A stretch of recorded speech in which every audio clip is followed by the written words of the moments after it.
This video is brought to you by Squarespace.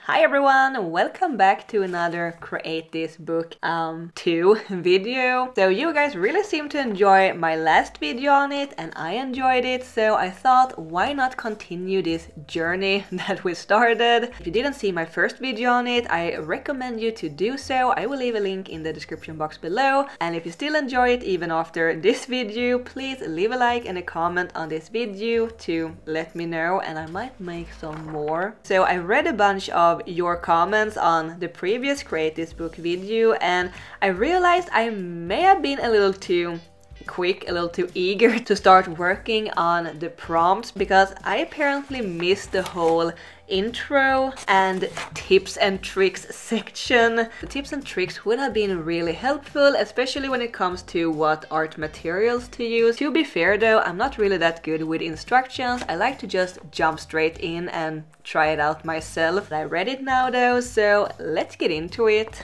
Alright, so let's pick our first prompt for the day, which is create color temperature. We're supposed to use warm colors on one page and cool colors on the other page. And first I thought I would do like a summer scene and a winter scene, or maybe fire and ice, but I decided to do this instead. Cats, of course. Basically, I wanted to do two similar drawings, but one is warm toned and the other one is cool toned.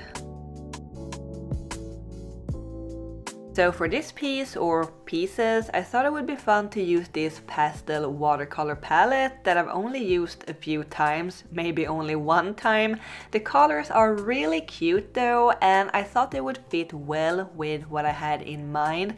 So for this first little painting, I will be using the warm colors like red, orange and yellow. I will also be using pinks, but you may notice that I'm actually using green for the grass, which would be counted as a cool color, but I'm mixing the green with a lot of yellow to make it as warm as possible without turning it into straight yellow. Warm green has more yellow in it and cool green has more blue in it, so I think it is actually working. It still has a warm vibe to it.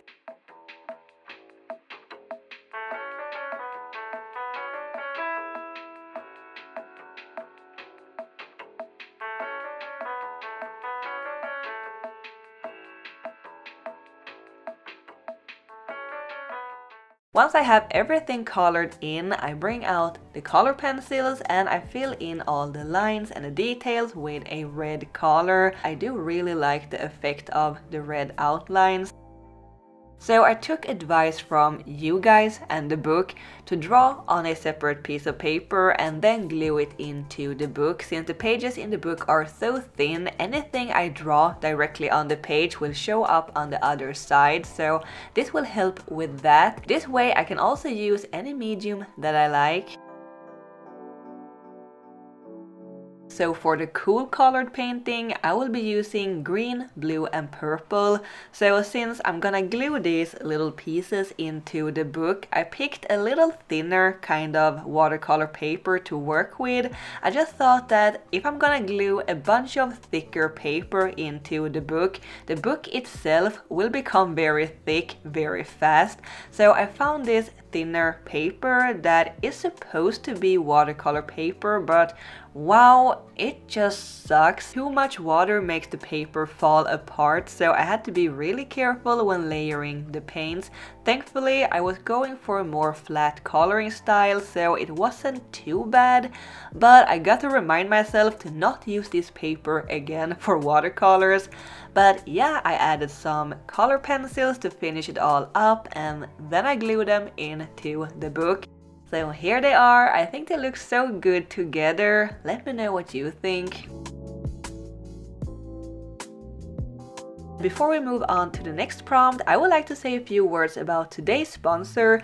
Thanks to Squarespace, people like me and you who don't know how to make a website, now we can do just that. Squarespace offers flexible website templates, meaning you can pick a design and customize your look, update content and add features to fit your unique needs. Opening an online store will be easy, whether you sell physical or digital items or service products. Squarespace have all all the tools that you need to get started.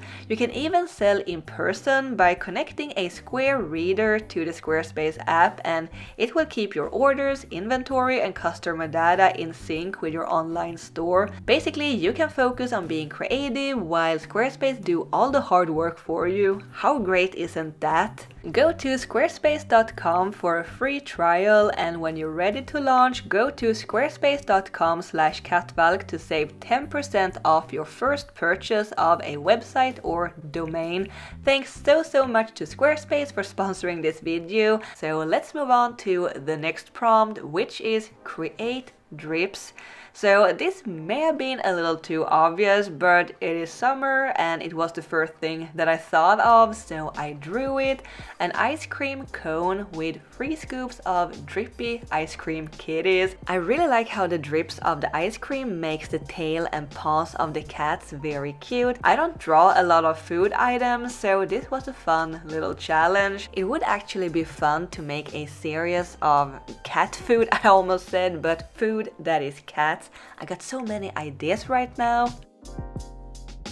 I'm also doing this on a separate piece of paper because I wanted to use markers, and this paper may not have been the best for markers because the colors turns out a little streaky. I think it is just regular thicker drawing paper, but then on the other hand, I'm not looking for perfection.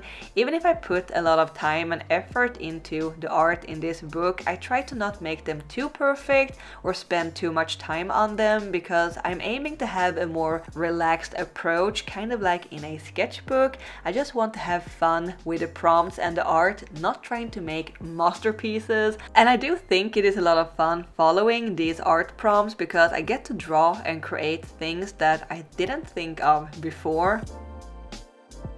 I'm adding some color pencils to this one too for the line work and details.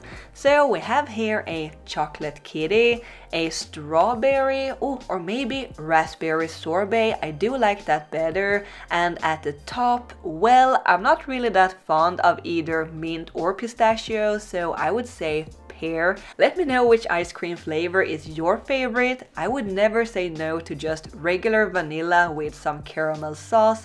Delicious. Once it's done, I glue it in on the page, and I realized when cutting it out that this would make such a cute sticker. So this might be available in my summer shop update. I'm really tempted to remake the warm and cool colored art on some actual good watercolor paper and turn those into prints too. We will see. Anyway, here it is.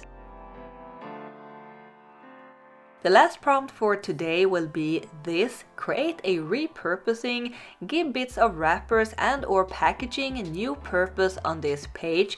And I think maybe you're supposed to use like trash items to make art, but I had another idea. I saw this laying on my desk. It is the failed version of the art that I made in my previous video. I just didn't like how it turned out, so I scrapped it and made a new one. But I had dripped a lot of alcohol inks on the paper, which resulted in this very interesting pattern on the back side. So I thought maybe I could do something fun with this. I'm cutting out these round shapes. Well, it is more like blobs. Then I place them on the page, and when I'm happy with the placement, I take a photo of it to remember how to arrange them.